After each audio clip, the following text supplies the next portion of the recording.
नमस्कार, राष्ट्र गर्व में आप सभी का बहुत स्वागत। मैं हूं सुशांत सिन्हा। राष्ट्र गर्व हमारा वो प्रयास जहां हम आपको वो किस्से, वो कहानियां, वो फैक्ट्स बताते हैं जो आपको राष्ट्र पर गर्व करने के और मौके दे सके। देखिए, देश में इस वक्त एलपीजी जहाजों की बड़ी चर्चा हो रही है। खाड़ी देशों से आने वाले क्रूड ऑयल से भरे जहाजों का जिक्र हो रहा है।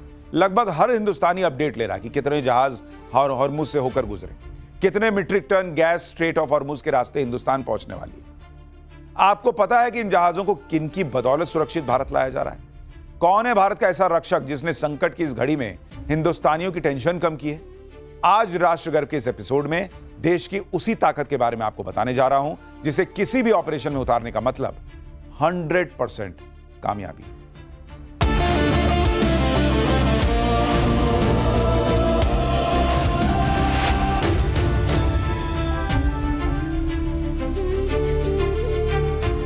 भारत के पास आईएनएस सूरत के रूप में ऐसा फौलादी हथियार है जिसे वेपन्स वर्ल्ड में डिस्ट्रॉयर कहा जाता है, मगर मौजूदा वक्त में देशवासियों के लिए बहुत बड़ी राहत की गारंटी बन गया है। हिंदुस्तान ने अपने इस मॉडर्न हथियार से जब जब दुनिया को रूबरू कराया, उसकी कामयाबी का डंका दूर दूर तक बजा। इस बार भी आईएनएस सूरत ने ऐसा काम किया जिसके लिए उसकी जितनी तारीफ की जाए वो कम। पहले आप आईएनएस सूरत का लेटेस्ट वीडियो देखिए। इसे नेवी का हिस्सा बने सिर्फ 14 महीने हुए हैं, मगर इसने अपने दम पर मुसीबत को चुटकियों में दूर करने का मोर्चा संभाला और उसे करके भी दिखाया। आईएनएस सूरत इस वक्त ओमान की खाड़ी में तैनात है, यानी खाड़ी देशों से जो भी टैंकर हिंदुस्तान आते हैं उन्हें यह एस्कॉर्ट करते हुए लेकर आता है। मतलब समंदर में सुरक्षा की गारंटी बना हुआ है।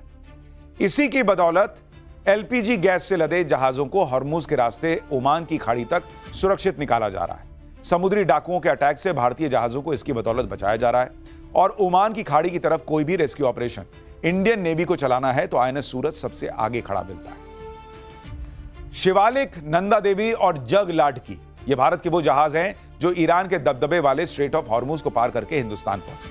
ये भारत की बहुत बड़ी कूटनीतिक जीत है, मगर इन तीनों का हिंदुस्तान पहुंचना आईएनएस सूरत की अहमियत पर मुहर लगाता है। गवर्नमेंट सोर्सेज का कहना है कि आईएनएस सूरत को ओमान की खाड़ी से हॉर्मुज के मुहाने की तरफ भेजा गया, जिसके बाद एलपीजी और कच्चे तेल से भरे टैंकर समंदर में सीना तानकर आगे बढ़ सके। इस वक्त करीब 20 भारतीय टैंकर स्ट्रेट ऑफ हॉर्मुज में खतरे की वजह से फंसे हैं। कयास लगाए जा रहे हैं कि वो भी आईएनएस सूरत की सुरक्षा घेरे में भारत की तरफ जल्द लाए जा सकते हैं।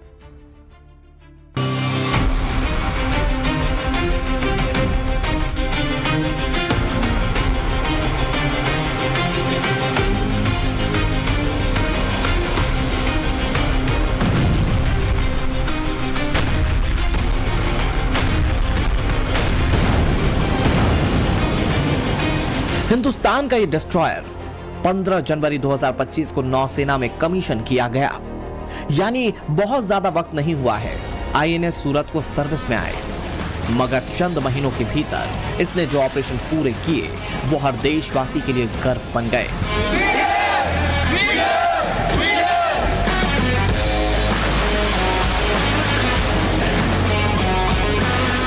आईएनएस सूरत की बदौलत देश में एलपीजी की किल्लत दूर करने में मदद मिल रही है।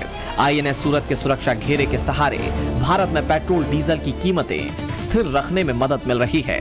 आईएनएस सूरत के जरिए हिंदुस्तान में प्लास्टिक मटेरियल अनुमान से बहुत ज्यादा महंगे नहीं होने दिए जा रहे हैं। भारतीय नौसेना ने कुछ साल पहले ऑपरेशन संकल्प की शुरुआत की थी, जिसका मकसद है हिंद महासागर में समुद्री व्यापार सुरक्षा को मजबूत करना। और जब आईएनएस सूरत समंदर में उतरा तो इसने यही काम किया।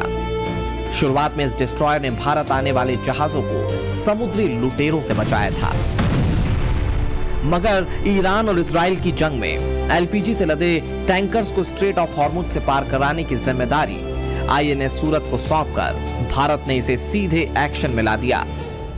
आईएनएस सूरत इस खतरनाक टास्क को आसानी से पूरा कर रहा है। स्ट्रेट ऑफ हॉर्मुज से अब ऑयल को हमें एस्कॉर्ट कराना था, तो आसानी से अभी हमारे शिप्स जो हैं मैंगलोर में भी आ रहे हैं और भी आ रहे हैं। तो आईएनएस सूरत और बाकी भी हमारे जितने भी नेवी के वॉरशिप्स हैं, इस वक्त बेस्ट ऑफ द वॉरशिप हमारे पास है। वैसे तो भारत के पास 13 गाइडेड मिसाइल डिस्ट्रॉयर हैं, मगर ओमान की खाड़ी में आईएनएस सूरत पर ही दांव लगाया गया। वजह बताई जा रही है इसका एडवांस्ड होना। यह ऐसा डिस्ट्रॉयर है जिसका इस्तेमाल एंटी सबमरीन, एंटी शिप या एंटी एयरक्राफ्ट के रूप में किया जा सकता है। यानी किसी भी तरह का खतरा इसे महसूस होता है तो ये उसी हिसाब से जवाब देना शुरू कर देता है। रक्षा जानकार मानते हैं कि ओमान की खाड़ी में इसकी मौजूदगी दुश्मनों के लिए कड़ा संदेश है। इसकी तैनाती से डिटरेंस यानी कि खौफ पैदा किया जाता है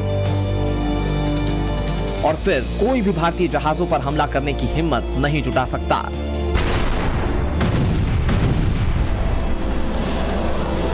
2019 में गल्फ ऑफ ओमान में कमर्शियल ऑयल टैंकर्स पर हमले की घटनाएं बढ़ गई थी। इन जहाजों पर या तो भारतीय क्रू मेंबर्स होते थे या फिर भारत का हित जुड़ा होता था। विदेशी ध्वज वाले जहाजों पर कई बार विस्फोट और ड्रोन या माइन अटैक से नुकसान पहुंचाने की कोशिश की गई। स्ट्रेट ऑफ हॉर्मुज वाले इस इलाके में ऐसी घटनाओं ने भारत की चिंता बढ़ा दी थी। तब कुछ युद्धपोतों को तैनात किया गया, मगर वक्त लंबा खिंचता गया तो सवाल यह भी सामने आया कि भविष्य में भारतीय ध्वज वाले जहाजों को निशाना बनाया गया तो क्या किया जाएगा। इसीलिए भारतीय नेवी ने अपने बेहतरीन युद्धपोतों और डिस्ट्रॉयर्स की लिस्ट में आईएनएस सूरत को रखा है।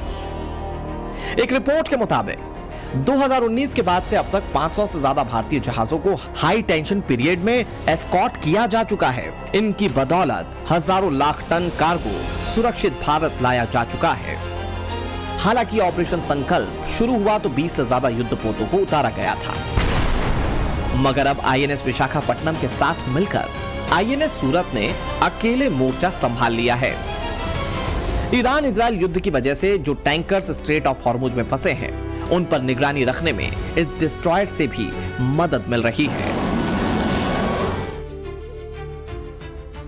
आईएनएस सूरत ने स्ट्रेट ऑफ हॉर्मुज में रक्षक वाली जो भूमिका निभाई या निभा रहा है, वो किसी भी हिंदुस्तानी के लिए राष्ट्रगर्व की कहानी से कम थोड़ी ना है। इसकी ताकत क्या है, क्यों इसे समंदर में रक्षक कहा जाता है, ये सब आपको बताऊंगा। आप यकीन मानिए, अमेरिका और चीन के अच्छे अच्छे डिस्ट्रॉयर्स को आप भूल जाएंगे। ऐसा क्यों कह रहा हूं, उसके लिए आपको पहले कुछ तस्वीरें दिखाता हूं जो आईएनएस सूरत की काबिलियत पर मुहर लगाती है।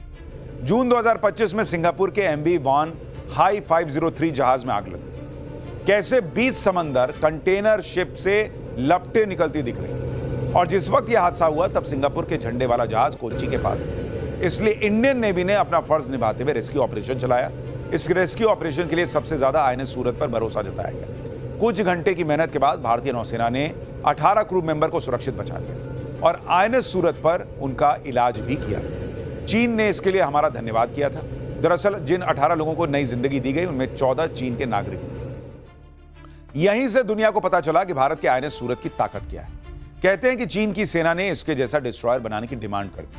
हालांकि उस पर काम शुरू नहीं हो सका क्योंकि इसकी टेक्नोलॉजी तो स्वदेशी, 75% साजो सामान हिंदुस्तान में ही बना है। आईएनएस सूरत की वजह से पाकिस्तान भी हैरान हो गया जब अप्रैल 2025 में इसी डिस्ट्रॉयर से छोड़ी गई सरफेस टू एयर मिसाइल ने अपने टारगेट को ध्वस्त किया था। यह अरब सागर में ऐसा परीक्षण था जो ऑपरेशन सिंदूर से ठीक पहले और पहलगाम हमले के बाद किया गया। इसके जरिए पाकिस्तान को सख्त संदेश दे दिया गया। ऑपरेशन सिंदूर के दौरान भी आईएनएस सूरत को अरब सागर में तैनात किया गया। यह एयरक्राफ्ट कैरियर आईएनएस विक्रमादित्य के स्ट्राइक ग्रुप का हिस्सा था। उस वक्त इस डिस्ट्रॉयर पर कई मिसाइलें तैनात की गई। आईएनएस सूरत का मेन काम था कि पाकिस्तान की सबमरीन को आगे नहीं बढ़ने देना है, और फिर वही हुआ। आईएनएस सूरत में ऐसी कौन सी खासियत है जिसकी बदौलत इंडियन नेवी का इस पर अटूट विश्वास है? आपको इससे जुड़ी एक रिपोर्ट दिखाता हूं।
कई बार स्ट्राइक ग्रुप का हिस्सा बने बगैर मिशन पर उतार दिया जाता है। इसके हैंगर में चेतक, ध्रुव, सी किंग और नए MH-60R ऑपरेट किए जा सकते हैं। यह अलग बात है कि एक बार में 2 हेलीकॉप्टर ही हैंगर किए जाने की क्षमता है। ये डिस्ट्रॉयर श्रृंखला का शिप है और ऐसे नेवी के पास 7 और जहाज हैं इस P-15 alpha and Bravo category के अंडर। और ये जहाज जो है ये हर मोड में, चाहे वो पनडुब्बी हो, चाहे वो अबव वाटर हो, सरफेस शिप हो, या फिर वो एंटी एयर मिसाइल हो या एयरक्राफ्ट हो, उनको टारगेट करने की इसमें क्षमता है। इसमें हेलीकॉप्टर है, 2 हेलीकॉप्टर कैरी कर सकता है, तो इसे मल्टी मिशन डिस्ट्रॉयर कहते हैं। INS सूरत को मझगांव डॉक शिप बिल्डर्स ने मई 2022 में लॉन्च किया था।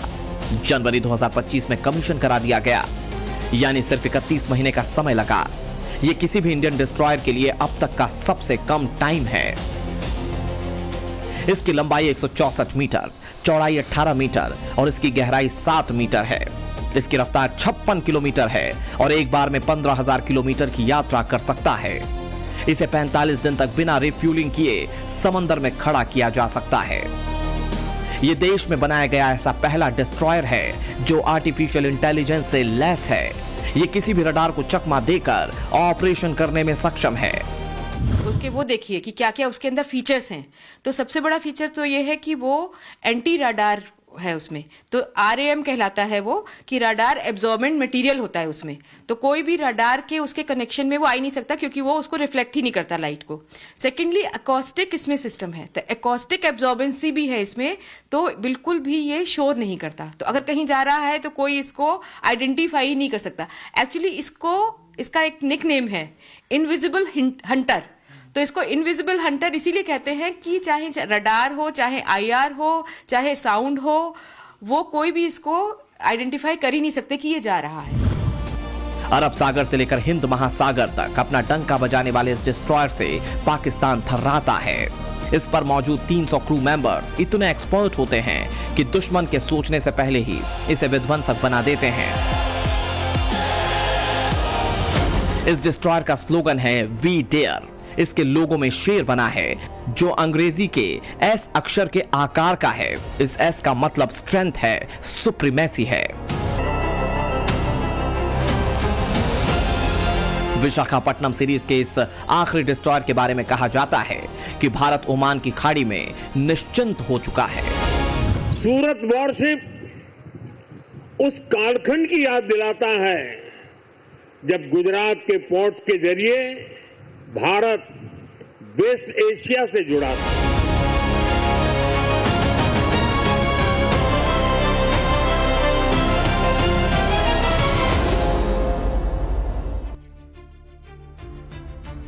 INS सूरत का नाम गुजरात के शहर सूरत पर रखा गया। ऐसा क्यों किया गया, इसके पीछे भी एक बड़ी दिलचस्प कहानी है। दरअसल भारत पश्चिमी एशिया के कई देशों से सामान मंगाता है।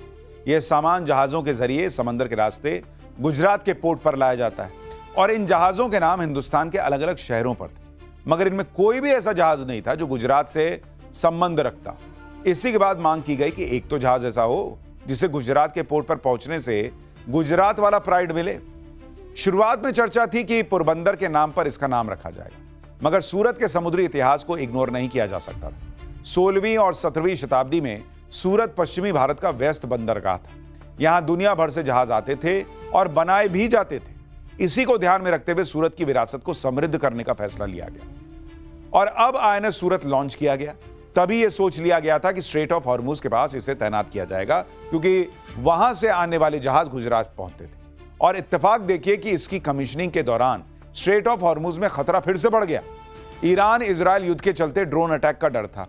ऐसे में नेवी ने इसे ओमान की खाड़ी में उतार दिया। भारत के इस वक्त 13 मिसाइल गाइडेड डिस्ट्रॉयर हैं। इनमें विशाखापत्तनम क्लास के 4 डिस्ट्रॉयर हैं, कोलकाता क्लास के 3, दिल्ली क्लास के 3 डिस्ट्रॉयर हैं और राजपूत क्लास के 3। हालांकि राजपूत क्लास के डिस्ट्रॉयर काफी पुराने हैं जो धीरे धीरे रिटायर किए जाने हैं। अगर आप भारत से उलट देखेंगे पाकिस्तान में, तो उनके पास एक भी डिस्ट्रॉयर नहीं, यानी 0। इससे पहले 1971 की जंग में इंडियन नेवी ने पाकिस्तान के PNS खैबर डिस्ट्रॉयर को डुबो दिया था। आपको यह भी बताता हूं कि आखिर भारत को डिस्ट्रॉयर की जरूरत पड़ी क्यों और क्यों इस पर राष्ट्र गर्व करना चाहिए।